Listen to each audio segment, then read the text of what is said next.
भारत जोड़ो यात्रा के बाद अब राहुल गांधी भारत न्याय यात्रा पर निकलने वाले हैं। कांग्रेस की यात्रा जो है वो 14 जनवरी से 20 मार्च तक चलेगी और मणिपुर से ये शुरू होगी, मुंबई तक इसे जाना है।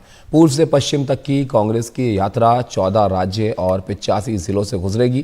कांग्रेस की तरफ से आज ये जानकारी जो है वो दी गई है। इस यात्रा के लिए राहुल गांधी की सहमति मिल गई है। आगामी लोकसभा चुनाव के मद्देनजर इसे कांग्रेस के जनसंपर्क अभियान के तौर पर देखा जा रहा है। इस बीच यूपी कांग्रेस भी यूपी जोड़ो यात्रा निकाल रही है।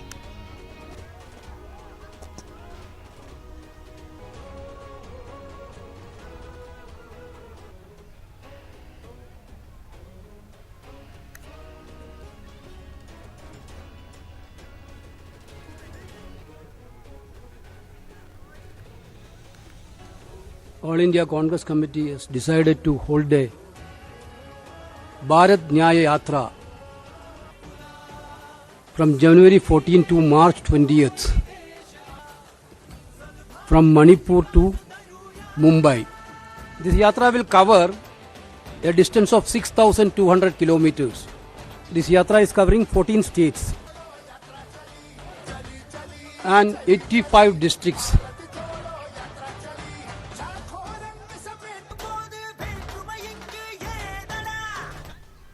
तो एक और यात्रा की तैयारी यहां पर कांग्रेस की तरफ से की जा रही है। भारत न्याय यात्रा इसको जो है नाम दिया गया है, जिस पर राहुल गांधी निकलेंगे और ये भारत जोड़ो यात्रा की तरह ही जो ये यात्रा है ये यहां पर की जाएगी, जिसमें कई शहरों से होकर राहुल गांधी की यात्रा जो है वो निकलेगी और यहां पर 14 जनवरी से 20 मार्च तक का ये जो कार्यक्रम है ये होगा इनका और मणिपुर से इसकी शुरुआत होगी और मुंबई तक ये जाएंगे। यानी पूर्वी भारत से लेकर पश्चिमी भारत तक जो है ये यात्रा कांग्रेस की निकाली जाएगी।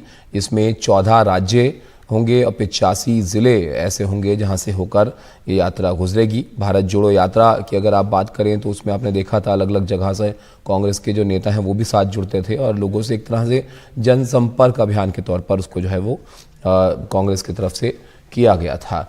लेकिन अब यहाँ पर ये भारत न्याय यात्रा इसको कहा जा रहा है। प्रशांत हमारे साथ हैं। प्रशांत, अब कांग्रेस को उम्मीद जाहिर है यहाँ पर ये होगी कि लोगों को साथ में जोड़ा जाए, लेकिन अगर भारत जोड़ो यात्रा से इसकी तुलना करें तो कैसी प्लानिंग इनकी यहाँ पर है और क्या इसको लेकर जो है वो कयास लगाए जा रहे हैं?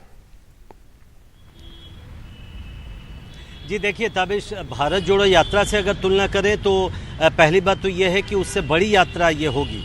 हालांकि इसका जो स्पैन है ये छोटा है, ये 14 जनवरी से 20 मार्च तक है, यानी करीब करीब 2 महीने की ये यात्रा है। लेकिन उसमें राहुल गांधी 6200 किलोमीटर की यात्रा करने की योजना बनाई गई है। मणिपुर से मुंबई तक के लिए जो भारत जोड़ो यात्रा थी वो करीब 4000 किलोमीटर की यात्रा थी जी। वो 75 जिलों तक में गई थी और 12 राज्यों में वो यात्रा गई थी। ये भारत न्याय यात्रा मणिपुर से शुरू होगी और 14 राज्यों के 85 जिलों से होकर गुजरेगी। और कांग्रेस ने जो ऐलान किया उसमें ये कहा है कि इस बार जो यात्रा का मकसद है, राहुल गांधी की तरफ से 3 बातें कही जाएंगी। चूँकि लोकसभा चुनाव की तैयारी के तौर पर भी आप इसको देख सकते हैं, पूरा चुनावी अभियान, क्योंकि जब तक ये यात्रा खत्म होगी तब तक लोकसभा चुनाव का ऐलान हो चुका रहेगा और चुनाव अभियान अपने शबाब पे रहेगा, बिल्कुल पीक पर रहेगा। तो उस समय ये यात्रा खत्म होगी। तो मकसद ये है कांग्रेस पार्टी का कि आप देखिए पूरब से पश्चिम अगर चलेंगे तो ये वो राज्य हैं ताबिश जो कांग्रेस के नज़रिए से ज़्यादा मजबूत नहीं है। यहाँ पर पिछले कई चुनावों में कांग्रेस का प्रदर्शन अच्छा नहीं रहा है। तो मकसद यही है कि कांग्रेस को मजबूत भी किया जाए, क्योंकि कांग्रेस को ऐसा लगता है, कांग्रेस नेताओं को, कि भारत जोड़ो जो यात्रा हुई थी उससे कांग्रेस को फ़ायदा हुआ था। तो अब भारत न्याय यात्रा के नाम से दूसरी यात्रा शुरू होगी और मकसद जैसा मैंने कहा है कि लोकसभा चुनाव के चुनावी अभियान की तरफ भी इसको देख सकते हैं। 2-3 अटकलें ये लगाई जा रही हैं। पहली बात ये कि माना ये जा रहा है और ऐसी अटकलें हैं कांग्रेस सर्किल में कि हो सकता है कि किसी स्टेज पे प्रियंका गांधी भी इसको ज्वाइन करें।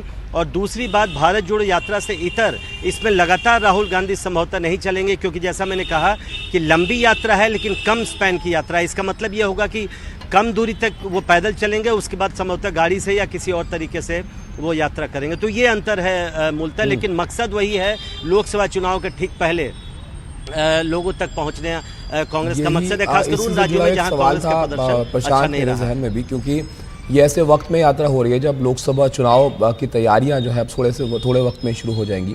तो ऐसे में सिर्फ जनसंपर्क तक ही सीमित रहेगी इनकी यात्रा या फिर यहाँ पर प्रचार करते भी चलेंगे राहुल गांधी? क्योंकि भारत जोड़ो यात्रा के वक्त में हमने देखा था कई जगह विधानसभा चुनाव हुए, वहां पर राहुल गांधी को लेकर सवाल हुआ कि उन्होंने वहां प्रचार नहीं किया, वो यात्रा में अपने व्यस्त थे। तो इस बार कुछ अलग होगा या वैसे ही जनसंपर्क करते हुए वो नजर आएंगे? नहीं ताबिश, जनसंपर्क तो रहेगा ही। वही जो आज प्रेस कॉन्फ्रेंस हुई उसमें ये साफ साफ कहा गया कि जनसंपर्क ही उसका मेन मकसद है। लेकिन आप समझ सकते हैं जब इतनी लंबी यात्रा होगी और लोकसभा चुनाव का ऐलान हो चुका रहेगा, लोकसभा चुनाव सामने रहेगा, तो कई जगह आप देखेंगे रैलियां भी होते देखेंगे। और बीच में चूंकि और कोई विधानसभा चुनाव नहीं है तो 14 राज्यों को अगर देख लें, मणिपुर से मुंबई तक, तो चाहे बंगाल हो, बिहार हो, संभवतः उत्तर प्रदेश में भी वो जाएंगे। इसके अलावा झारखंड है। तो इस तरह के ऐसे राज्य हैं जहां पर कांग्रेस का प्रदर्शन अच्छा नहीं रहा है। तो जनसंपर्क भी होगा, छोटी छोटी रैलियां भी होंगी, जाहिर है। लेकिन जैसा मैंने कहा कि चूंकि 2 महीने की ही यात्रा है और 6200 किलोमीटर तय करना है, लिहाजा मुझे लगता है कि पैदल यात्रा कम होगी और एक तरह की मिश्रित यात्रा हम इसको कह सकते हैं। पैदल यात्रा भी होगी लेकिन गाड़ियों से और बाकी तरीकों से भी कुछ यात्रा जरूर होगी, लेकिन जनसंपर्क और रैलियां दोनों आयोजित की जाएंगी।